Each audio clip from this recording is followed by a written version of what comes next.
урматтуулар. Мен алгач эң алыскы аймактан келген мугалим катары айтмакчымын.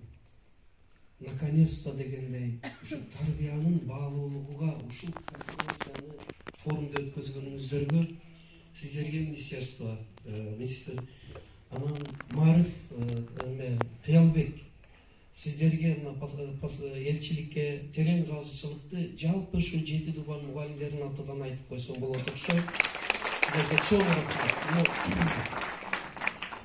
Эми мына мен бир 5-6 сунушумду мен бир нече эмелерге мастер-класстарга кирдим, сабактарга кирдим, анан өзүм да өттүм 2 группага.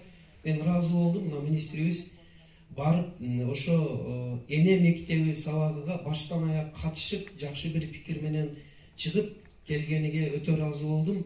Эми мен урматтуулар сиздерге андан тышкары дагы бир сунуштарды айтайынчы, макул болсо Кыялбек эме катчыларыбыз ушуну бир эсепке алса.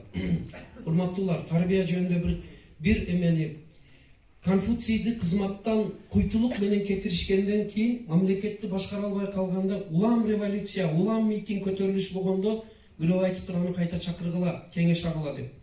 Келгенде ал кеңешке эмне болду десе, тынбай эле элимде көтөрүлүш болуп атат десе айткан экен, элиңе жумуш бер деп. Жумуш бергенден кийин 1 жылдан кийин кайра чакырып алыптыр. Тынчыбай атат десе тамак бер дептир. Бериптир, 1 жылдан кийин кайра чакырыптыр. Анан 3-чү жолу келгенде айтыптыр. Мына бул бүгүнкү биздин нарктуулукка, тарбияга үндөшүп турган үчүн мен айтып атам. Бул чоң маселе, мен кыскартып, аямге салып айтып атам, основасын бөлүп.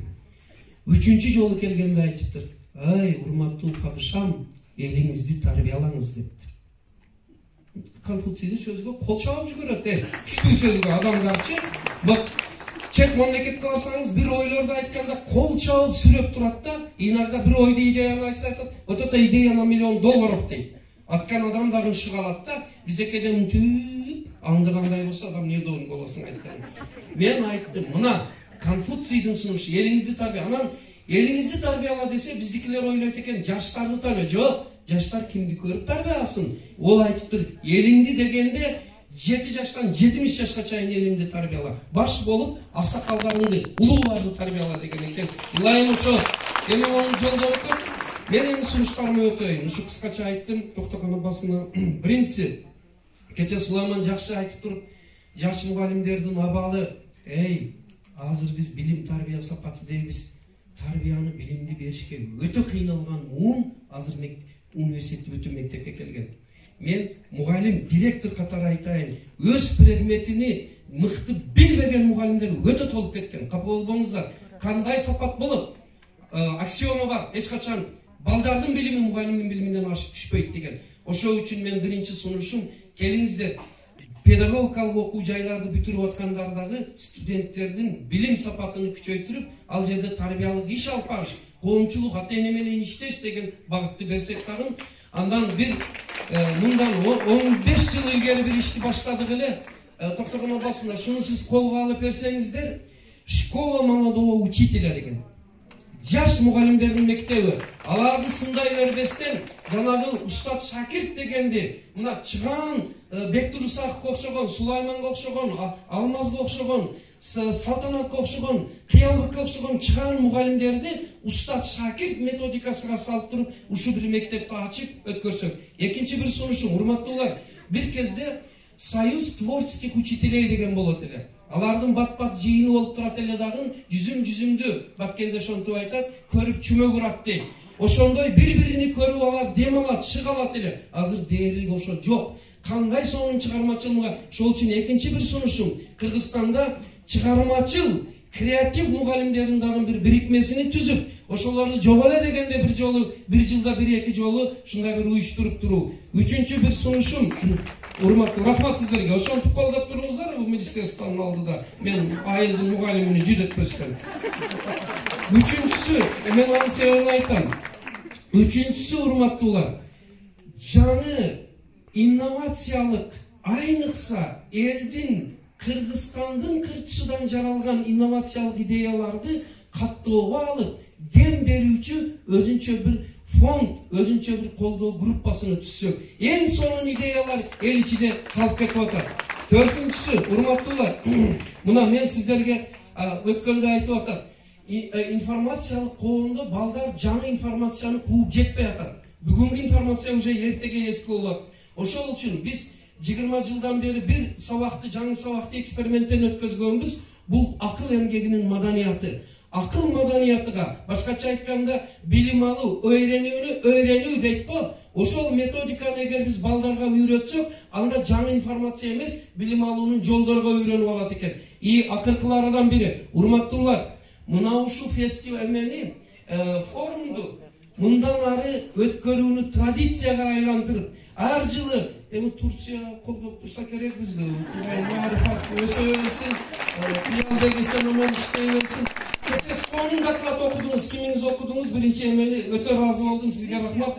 Кийинкиси, бул дагы аздык кылат. Мен дайым айтам, этела мало деп. Мынау форумду ар бир областта, урматтуу министрибиз, ар бир райондо өткөрүп турса, ошондо диверсификация болот, экономикалык термин менен айтканда. Ата мынау жерде букулусудан калып, эми бардыгын жеткизип бара албай калат. Эң акыркысы, урматтуулар, кече сүйлөгөндөрдүн баштан аягы квитэссенция эмне менен бүттү? Үй бүлөдөн башталат, нарктуулук үй бүлөдөн башталат деп. Мен сиздерге карынып айтам, келиңиздер.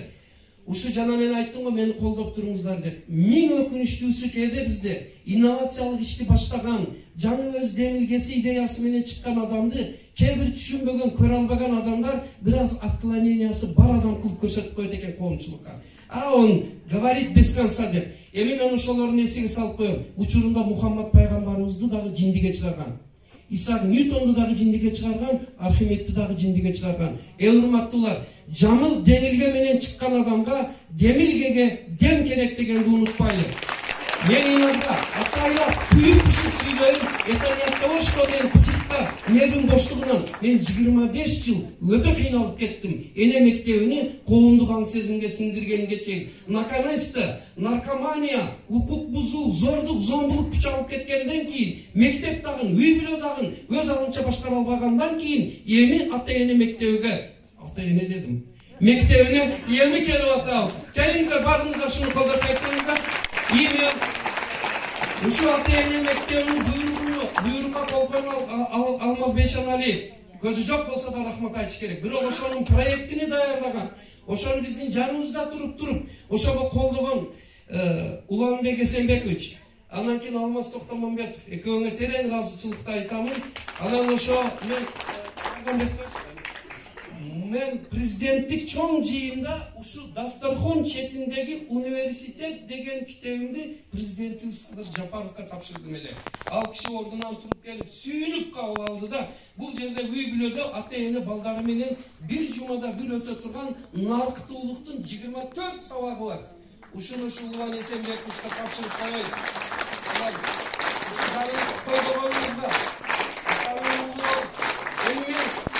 Тилек айттырып койгом, муну токуштеп койгомун өзүнчө. Анан бул китепти ар окуганда шу тилек айтыла берет, дуа боло берет. Окубай койсо чатап кеткенсе кетет. Министр Уланбек, сизге Кудай өмүр берсин. Элдин кызматын кылып, Кудайдын ыраазылыгын алып, тынч аманчылыкта элдин билим берүүнүн бактына майтарылбас, кыйшайбас, ообас, улуу министрибиз болуп бир 5-10 жыл иштейт. Çok rahmat ağay.